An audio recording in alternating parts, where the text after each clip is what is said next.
Hey, everyone, and welcome to another episode of the Leadership Growth Podcast. I'm your host, Daniel Stewart, along with my brother, Peter Stewart, and we are here to talk about tips and tools, practical ideas to help you grow yourself as a leader. So welcome, and the topic today, Peter, executive assessment.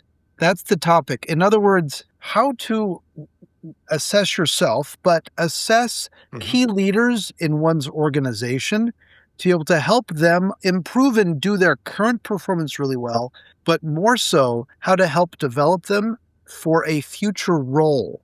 What does that mean? What does that look like? A lot of conversation these days around executive assessment so that we can make more informed choices for development and for succession and forward movement. A lot of this is driven by boards or senior executives or heads of HR to understand who do we really have as leaders? What are their strengths, challenges, derailers, and how can we use that additional information to make good decisions? So that's kind of the topic. So as you're hearing this, Peter, what first goes through your mind when I say executive assessment? Oh, you set the table so well, framing it up. I mean, oh gosh, thank you. At the foundation, the function of all assessments is to provide data. That's what it is. And so for executive assessments, you're trying to get some sort of data, whether it be quantitative or qualitative or some combination of both, to help provide better information for decisions to be made. And specifically, when we're talking about executive assessment, it's decisions on how well somebody might fit a certain role, how well they might be performing in that role, or what gaps might be identified for development so that they can be prepared for a potential role. And I think those are all scenarios in which assessment can be tremendously helpful. And I think as we describe the process, it's recognizing there is never, and we don't use that term never very often, there is never going to be a one-size-fits-all approach. And I think there are some key questions we need to think about before you begin the assessment process so that you are selecting the right method, you're selecting the right resources or formal assessments or whatever you're doing to help get the results you want. So what are those key questions we should be thinking about in the beginning as we launch into the assessment process? Or I should say before we launch into any data gathering. Yeah, and you're also reminding me to emphasize, sometimes we'll hear the term executive assessment, and there's maybe certain people who then say, oh, that's not for me, or that's not for my organization. We don't view it like that. So if it's helpful, toss the word executive. It's a leader assessment.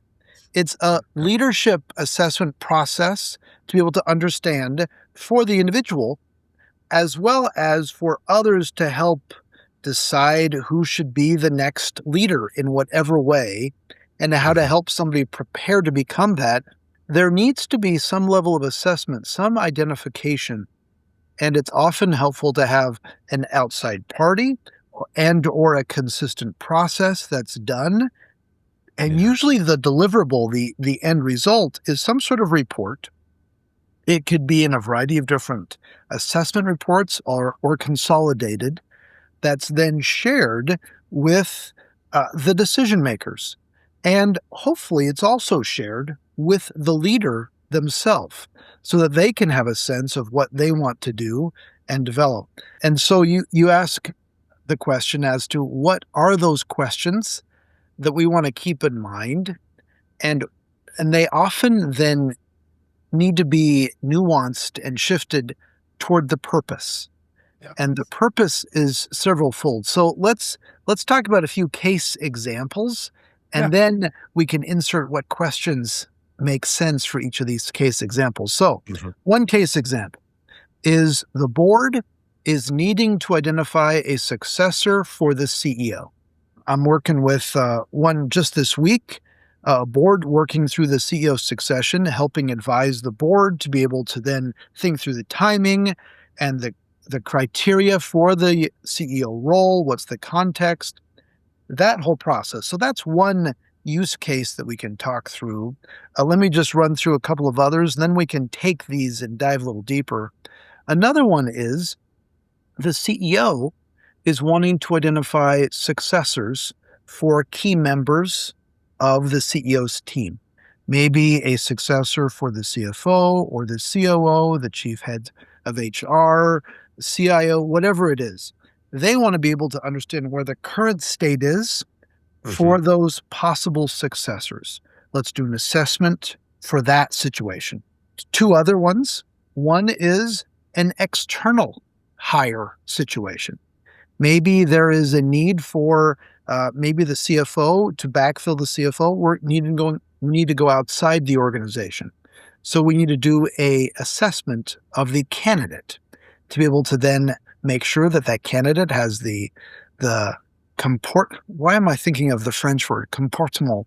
The demeanor. I learned French years ago. Anyway, for those speaking French, yes, the demeanor, the countenance, the disposition, as well as the skills. And then the fourth use case scenario is really as we think about a level across the organization, say Hmm. all directors or all managers or all VPs. How do we help them become aware of who they are, their strengths, their derailers, their challenges, and inform their manager to be able to help support and the organization as well so that they can then help develop Yeah. them and know how to best prepare future leaders. So, a multitude of different use cases. So, Peter, okay, now that we've established this, to your question around what questions, how to frame up each of these, which one should we Yeah. tackle here? Well, I think you look at them and there are some commonalities among several of these is you're trying to identify what is the present state of functioning, what is the desired state of functioning, what is the gap that may be between so that then things can be done to assess for that fit. Whether you're this, trying to the board identifying the next CEO, you're the CEO trying to identify successors for the, senior leadership or executive leadership team or so forth as you go through those. Each have their own unique situations. But I think fundamentally we're asking is this a performance-based assessment? Is this a development-based assessment? Or is this more of an informative-based assessment? And I think that's really where you break down any of these decisions. It's looking at it, I think, from a CEO readiness.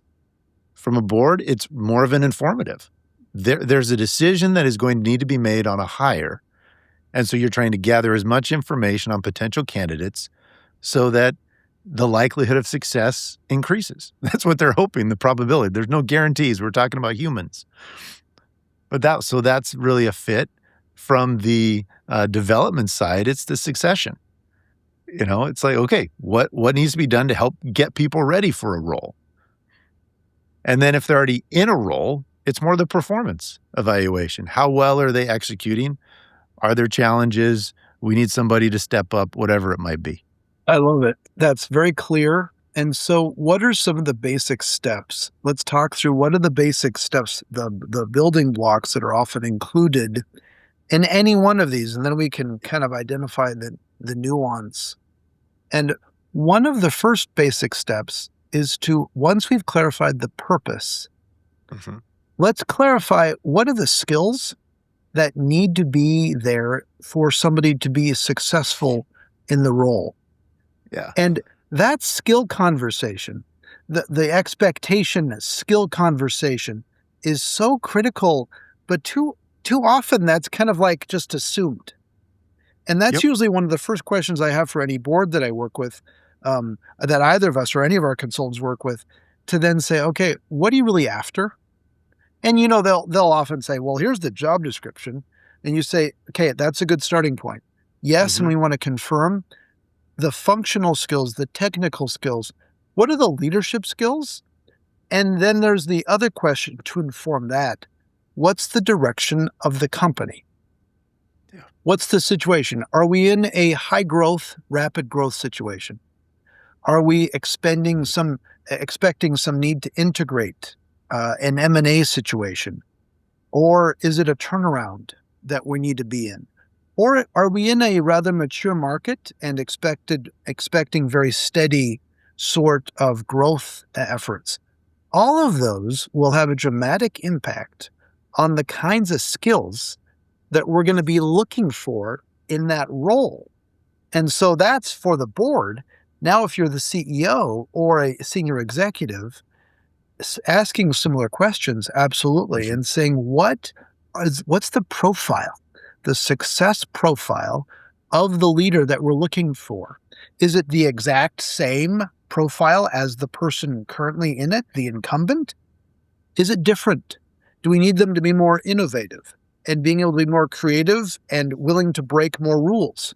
Or do we need them to be able to actually create rules and follow and abide by it and to maintain it? Very different perspectives, very different sets of strengths. So that's where it's first clarifying what's the purpose and what's the context to be able to then help determine what that profile, success profile, really looks like. Yeah, and that term of success profile, I think, really helps just expand that concept of skills, because we're not just taking a look at what does this individual possess or what can they do or what are the attributes they bring, but it's looking at that fit, because what is needed? How do we help not only them be successful in this role, but what does the organization require? So Yeah. there's all of this thought, because one of the biggest mistakes we observe and have seen with assessments is when there is not that level of intentionality that has gone into really making sure we know what we want out of this process. So we have to begin with the end in mind and setting that context. Remember working with an executive that was new to an organization. They had been hired on. This organization, fairly large, but it had been many, many years since they had had a COO in that role. And so they were hiring for this role with very little experience of what really it could do. So they described it, they'd set out, they'd interviewed for multiple people, they brought somebody finally in to fulfill it.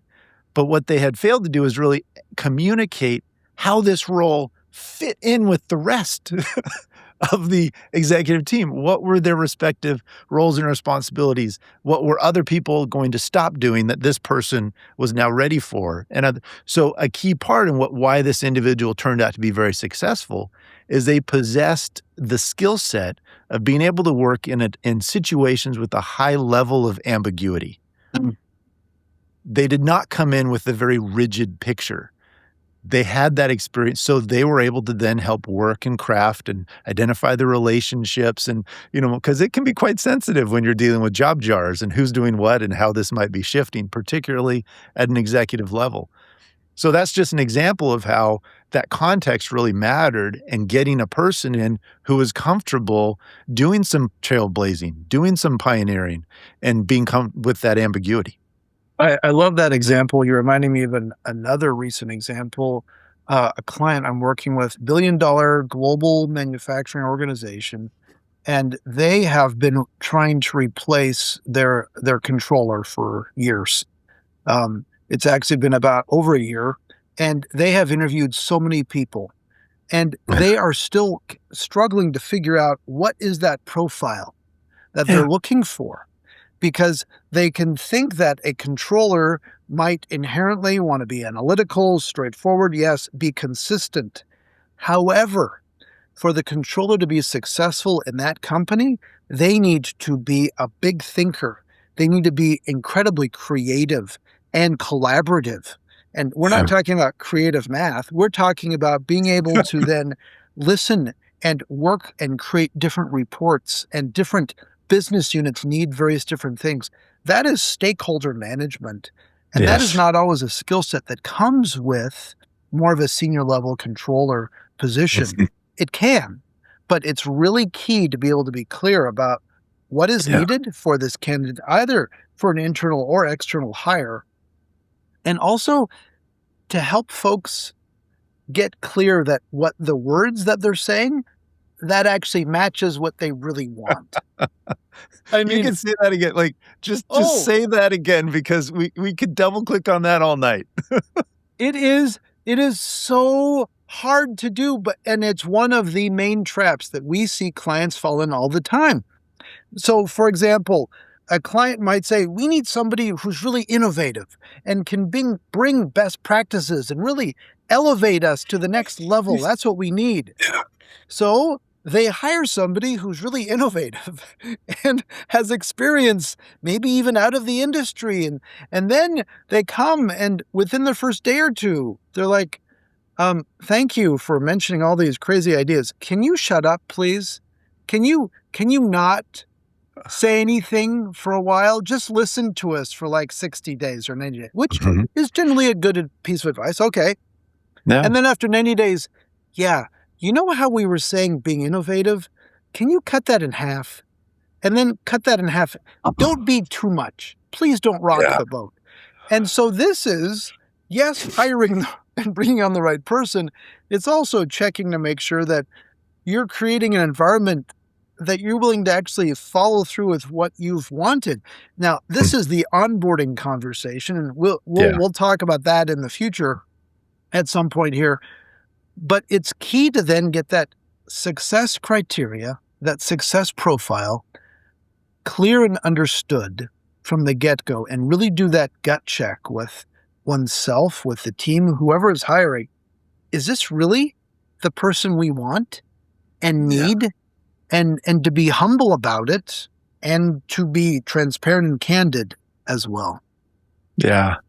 All those examples, they I think we could talk for a long time on all the examples of the potential successes and failures that have happened because of these. And every one, as you do those reflections back, you identify, oh, well, this is what, like, I'm thinking of one organization that they were really at that kind of adolescence of an organization. They so wanted to grow, they so wanted to scale, but they didn't know how. And for a key growth position, for their executive vice president of growth, they did not bring in somebody from the outside who had been in a larger organization Mm. that had seen this process at scale. They promoted somebody internally who had been there for 20 plus years, and then they were frustrated that they were not able to bring about the scale they need. I mean, it just happened. So we could keep going, but as we get back on this focus of executive assessment or just leadership assessment, we've talked about creating that clear purpose, the objective of what you're wanting to accomplish through the process. We've identified that you got to have the skill conversation, the success profile to know what it is you want to look for. Yeah. Let's dig into a little bit more of the methodology, the options that we have to conduct the assessments. And for many individuals, when we hear assessment, we can immediately think of a formal test. You know, here's a Hogan, here's a Myers-Briggs, here's a DISC or whatever it might be. And those are not bad, but that is just one portion of the assessment part. So you can incorporate standardized assessments, which I encourage you to incorporate. They're there for a reason. They often have a normative sample base by which you're comparing results and other things, and it helps give some objective opinions. But in addition to that, you have opportunities. You could run simulations. You can have work portfolios and work artifacts that they've produced. There's also interviews with prior people they've worked with. You can bring them in and they can do presentations as well to be able to share that. So you're getting them in different settings and different circumstances. What would you add to the different types of methodology for assessment? There are so many that can be considered, and it's also the degree of formality. Some Yeah. organizations will send folks into a complete day or two of a battery of assessments, and then a report is generated. Others, it could be done a little bit more of a shorter time frame, a few hours. But the key is a couple of things. One is to get feedback from others about the person. Yep. As much as possible. Some sort of 360-degree viewpoint, either with an online 360 or at least through a series of interviews. as much Yep. as possible. This is more easily done with internal candidates, for sure, to be able to assess how others see them. So that's one key ingredient, to gather as much information from how they're perceived by others about how Mhm. they lead, how they show up. Another key part is to be able to identify their work styles, their personality, their tendencies Mhm. toward how they approach communication, problem solving, collaboration, how they view a long-term and or short-term perspective. And these can be accomplished well from assessments like Hogan or Watson Glazier, or so many other types of how do they critically think, Mhm. how do they interact with others as well. And then there's also another category of specific competency types of assessments that are out there. And those can be very helpful to be able to indicate and check the specific competencies, the technical side of those competencies. We don't use those as much because typically the higher up you get in an organization, it's less about the technical side of things. It's more about those emotional intelligence elements and those Mhm. kind of personality styles, working styles. What's the go-to? And have you developed the ability to switch and moderate your style to others? And those are the factors that are so key to keep in mind. And so through the interviews, through assessments, and then to be able to culminate and bring this together into then comparing it, not just against a generic profile description, but against the actual profile description for that role within what the strategy is needed. That's really, really a helpful combination.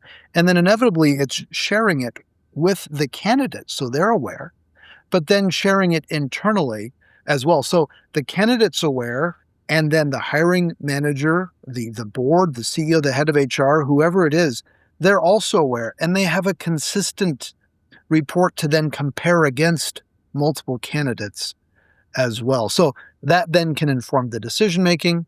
It Yep. can also then inform future development. So I just covered a lot of ground, Peter. A Dive on lot of in. hey, we've thought about these a few times. We've Yes. done them. There's so many layers and so much nuance to the process, but ultimately, as you keep coming back as we're talking, it's if we haven't established that standard and the baseline of the need and the purpose of it, then what are we comparing the results to? Because the data and the results from whatever the myriad of assessments that we've just went through or the interview process or however we're gathering that data, in isolation, the data is really not helpful. It's when we compare that with what is required or needed that we have established as the goal for the situation. That's really where the determination comes. And I think is the other part of this, it's recognizing that however complex or simple your organization wants to or has the resources to make this process, it very much also can be done in stages and phases. It's not that every single person applying for a role is gonna go through the exact same process. Obviously, you're gonna filter out and weed out because just it's more intense and the focus and the resources that are leveraged are going to be higher. So you can use some of it to help filter out and weed out some of those earlier subjects, but applicants. But then as you advance in that process, then as you get to those last few, this is really where they all can look very similar on paper, but you're getting at what are the attributes, what is the fit that might not be popping out on the resume or didn't come through on some of these other factors. And that's really where you're trying to get into with this data, the data gathering. Let's touch upon something you said, and I want to make sure we can clarify it for our listeners. You were saying that the process may not be the same for each person. So let's be clear, because what we want to say is that there needs to be a consistent and fair process that everybody experiences. Correct. Although that process itself may shift based upon what is the success criteria for that role that you are then considering people for. That Yes. needs to be very clear. And the candidates, internal, external, need to be very clear on the consistency of the process. So that Yep. is what we want to be very clear about as well. Yeah, no, thanks for highlighting that. Because, yes, every candidate needs to be treated the same as they advance in kind of stages of the process. Then there may be different or additive assessments or layers that come on that everybody at that next layer is taking together. So yeah, good clarification, because obviously you want to have a fair and equitable process. That should be a given. Unfortunately, we do have to emphasize that. Correct. It's not Yeah. always the case. So Very let's talk much. about the report itself. Yeah. After there's some assessment work and a consistent way of being done, and the person's had interviews, they've taken several assessments, both from a leadership behavior, from a work styles, from a skill, a cognitive workload, a variety of different attributes. We can compile this together and start identifying recommendations, next steps, all Mhm. related to the success profile. We can also identify the strengths and the possible derailers. It's Yes. very clear, it's outlined there. We can debrief with that. And so then as a client has this report, this is what's so fascinating. And a couple of things, and Peter, I want your your thoughts on this. What I see too often is that even with these reports, the decision maker, head of HR, CEO, can still look at the candidates and say, "Yeah, but that he's a good guy. I, I've known about him. He's the guy we want." And you're like, "Hold on. That good guy that you're identifying actually showed really, really low in collaboration, really high in authoritative, and that's actually contrary to your culture." But but the challenge is to be able to then break through one's own bias Mhm. and actually believe the report or utilize the information as that devil's advocate or to challenge one's thinking, because too often we still see a leader saying, "Yeah, but in my gut I just like that person more." Okay, that's another important data point, Mhm. but let's please compare and contrast it with the actual data itself. Yeah. Peter, have you seen any of this? Oh, I mean, you're talking about human nature and bias that comes into it, and I'm glad you brought it up, because we cannot have a conversation about assessment without the acknowledgement of bias and what can be done to be aware of it and to then help buffer so that against it, so that we're actually able to make better decisions and more informed decisions, because we can form our conclusions early on based on just intuition or gut or whatever it might be. Unfortunately, many times because somebody is very similar or like us. And so having that awareness of what that natural bias might be, and then how do we actually then take those steps to say, okay, how am I looking at this? How am I providing what's the rubric of decision making that's actually being gone through? And sometimes even you can go through the assessment process and the reports in which you can sanitize those in terms of looking at candidates in which names are not attached. It's like, here's the profiles, A, B, or C. And even as a means to help Yeah. get through some of those. But it's there's some education, again, getting back to purpose, getting back to objective of this is what you were telling us in the beginning you wanted. These are the profiles or the individual that best fits this based on that clear criteria. So what other counsel would you give, Daniel, as you've observed these scenarios? So the biggest thing I would say is to build in a leader assessment process for any leader who might be considered for a future leadership opportunity. Make it an established process. You can decide how extensive, how involved it might be. I mean, it might be $1,500 a person for a Hogan and a 360 and to be able to create a report. Or it might be a $30,000 1 to 2 day offsite at an assessment center with a battery of IO psychologists. Whichever or somewhere in between. The point is to identify what is your leader executive assessment process for your organization.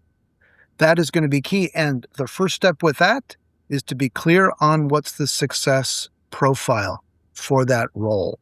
Thus, it can then inform whatever assessments you choose, it'll be compared against that.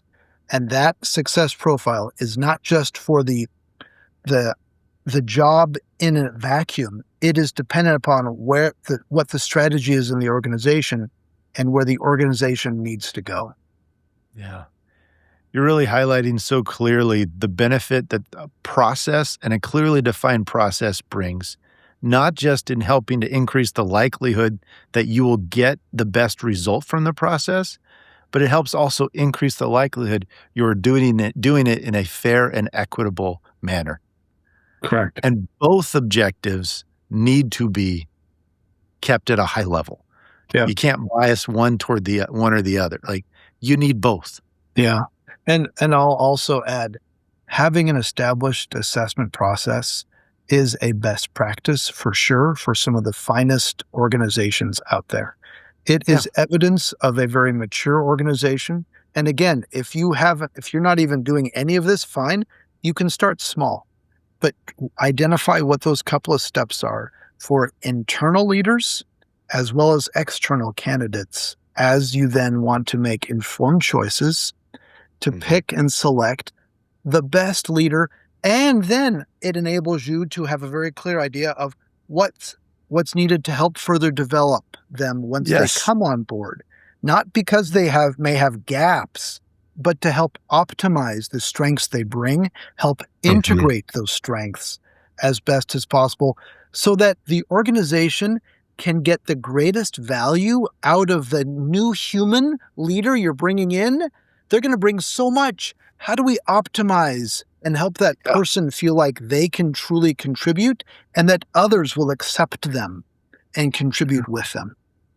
Yeah. And it helps not only the organization be confident they've made the right decision bringing this person is, the person who was hired knows they went through this process and they were selected. They're coming in with optimism. They're coming in with this. There aren't many people who take a new job pessimistically. It's like, yeah, I took this role. I'm not sure it's going to be much better than the last one I had, which is why I chose to leave the one I liked better for this. I mean, you want people to come in excited about it. You want them successful. So this is a process that helps to bring the right people in.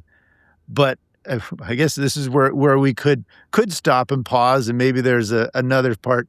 How do we help them be successful once they get there? And I know we've done episodes on onboarding and other things there, but you can't look at the conclusion of the assessment process like our work is done. No, It's just beginning. It's just beginning, but it sure is critical to do that beginning well. Yeah, I love it. I love it. So, Peter, final thoughts. What's the one thought you want to leave everybody with as they think of the topic of executive leadership assessment? What's your one thought? I think the most important part is really assessing the success profile. What is it that you need out of this whole process? What does that look like? And being very honest with yourself. What is it that this organization needs? What are we ready for? What can we handle? Because you might get somebody who may be beyond what you actually can support and do, as we've shared some certain stories and things like that. But getting that clear and oftentimes not doing that in a vacuum. This isn't something that somebody just generates one night as they're sitting on their chair at home of, oh, here's the profile. Vet that.